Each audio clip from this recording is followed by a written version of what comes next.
سے انٹرٹینمنٹ کے وسائل کے ذریعے سے آپ کے نوجوانوں اور آپ کی نسل نو کے ایمان پر ایک یلغار کی جا رہی ہے اور ان کے دلوں سے ایمان کو چرانے کی کوشش کی جا رہی ہے۔ ایسے حالات میں اگر ہم یہ چاہیں کہ روایتی انداز میں جیسے نرم و گرم انداز میں مدرسے چل رہے تھے، ادارے چل رہے تھے، اسی طرح چلتے رہیں اور ہم یہ سمجھیں کہ ہم وارث رسول ہیں، ہم نے ذمہ داری ادا کر دی، یاد رکھیے گا کہ یہ ذمہ داری کی ادائیگی نہیں ہے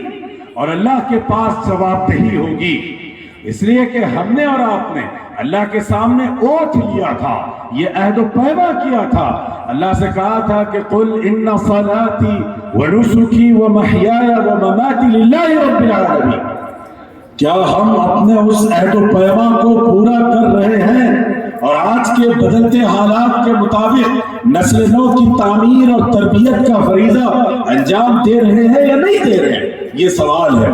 اور خاص طور پر وہ علاقے جو شہر کی چکا چوند اور رونقوں سے دور دیہات کے اور رورل علاقے ہیں، وہاں جس طریقے سے نونہالوں کو، نسل نو کو کفر و ارتداد کا شکار کیا جا رہا ہے، ان حالات میں آپ کی ذمہ داری بڑھ جاتی ہے۔ یہ دارالعلوم پچھلے 45 سال سے توحید کا چراغ روشن کیے ہوئے ہیں، قرآن و حدیث کا مشعل اپنے ہاتھ میں تھامے ہوئے ہیں، لیکن اس کے ساتھ ساتھ اب ضرورت اس بات کی ہے کہ ہمارے گلی کوچوں میں، ہر گاؤں میں، ہر قریے میں مکاتب کا منظم نظام قائم ہے اور ان مکاتب میں قرآن مجید بھی پڑھا جائے، پڑھایا جائے، سکھایا جائے، احکام اور عقائد بھی سکھایا جائے اور اس کے ساتھ ساتھ رسول اللہ صلی اللہ علیہ وسلم کی سیرت ضرور پڑھائی جائے۔ یاد رکھیے اس امت کے لیے سب سے زیادہ قابل محبت اگر کوئی شخصیت ہے تو وہ آقا علیہ السلام کی ہے۔ حالات کتنے دیگر گو رہے، مسائل کیسے بھی درپیش رہے، لیکن اس امت نے ناموس رسالت پر آنچ نہیں آنے دی، اپنے جانوں کی قربانیاں دی، اپنے جگر گوشوں کو اللہ کے حضور قربان کر دیا، لیکن آقا علیہ السلام کے ناموس پر حرف آنے نہیں دیا۔ یہ اس لیے کہ اس امت کے دل میں رسول اللہ صلی اللہ علیہ وسلم کی محبت ایک خون میں ان کے دوڑتی ہے۔ لیکن آج صورتحال یہ ہے کہ ہمارے نونہال فلم سٹارز سے واقف ہیں، بڑے بڑے جو سٹارز ہیں، پبلک فیگرز ہیں، ان کی بایوگرافی کا ان کو پتہ ہے، لیکن رسول اللہ صلی اللہ علیہ وسلم کی سیرت سے ناواقف ہیں۔ میں بارہا اسکولز، کالجز اور یونیورسٹیز میں جاتے رہتا ہوں، وہاں کا جو میرا تلخ تجربہ ہے،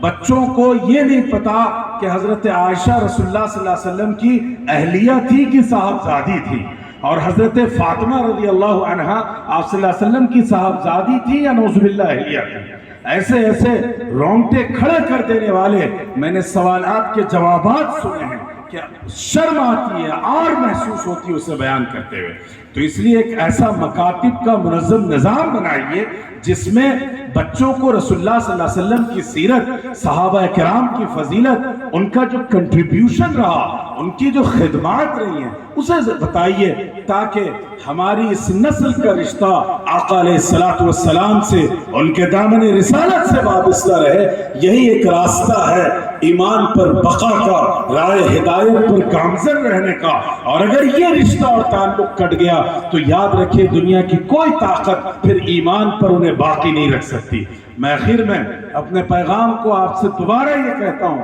کہ جن طلبہ نے حفظ کیا وہ کبھی احساس کمتری کے شکار نہ ہوں۔ آپ دنیا کے سب سے قیمتی ہیرے ہیں اور آپ کا سینہ سب سے زیادہ قیمتی ہے کہ آپ نے اللہ کی کتاب کو محفوظ رکھا، اور یہ آپ کا نصیب ہے، دنیا کے کروڑوں مسلمان یہ نصیب نہ پا سکے۔